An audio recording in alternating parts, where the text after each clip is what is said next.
वेद बातमीचा, लढा सत्याचा, निर्भीड पत्रकारितेचा, राजकारणातील महत्त्वाच्या बातम्यांच्या अपडेटसाठी आजच आपल्या YouTube चॅनलला क्लिक करा आणि रोज अपडेट मिळवण्यासाठी चॅनलला सबस्क्राइब करा.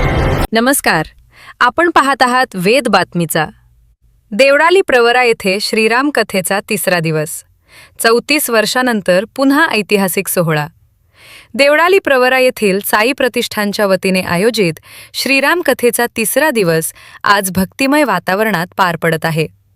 तब्बल 34 वर्षानंतर या ठिकाणी पुन्हा श्रीराम कथेचे आयोजन करण्यात आले असून भाविकांमध्ये मोठा उत्साह दिसून येत आहे.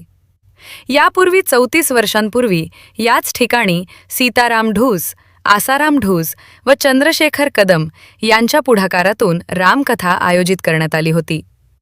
त्या काळातील परिस्थिती आणि आजच्या बदललेल्या परिस्थितीत मोठा फरक जाणवत असल्याची भावना यावेळी व्यक्त होत आहे. सध्या सुरू असलेल्या कथेच्या तिसऱ्या दिवशी रामाचे बालपण व तारुण्य या विषयांवर रामायणाचार्य रामराव ढोक महाराज आपल्या ओजस्वी वाणीतून निरूपण करत आहेत. कथा श्रवणासाठी दिवसेंदिवस भाविकांची गर्दी वाढत असून परिसरात भक्तिमय वातावरण निर्माण झाले आहे. या धार्मिक सोहळ्याचा लाभ घ्यावा असे आवाहन साई प्रतिष्ठानच्या वतीने करण्यात आले आहे. वेद बातमीचासाठी राजेंद्र उंडे, देवळाली प्रवरा. एवढंच कशाला 12 अक्षर घ्या. ओम नमो भगवते वासुदेवाय. गुणाचारणी 12 चौक 48, मिळवा 5 48 न 5 53, करा डबल 53 दुणे 106, भागा 8 नी 8 13 104, 106 तून 104 वजा करा 2च उरतात. घरी गेल्यावर रात्रभर कागद काळे करा आणि उद्या मला सांगा. मंडळाचे सदस्य जमला का? आणि हे साधू 8 नियामक मंडळाचे सदस्य कश्यप, कात्यायन, गौतम, मार्कंडे, वसिष्ठ, वामदेव, सुयज्ञे आणि जाबाली.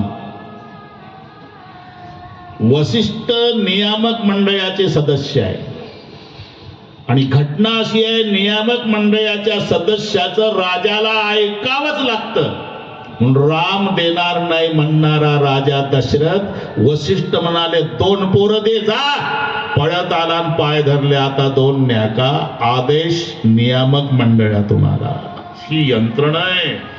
नाही तर एक होता दशरथ, त्याला 3 राण्या रामायण पाठ आहे. तुम्हाला हे मर्म लक्षात घ्या.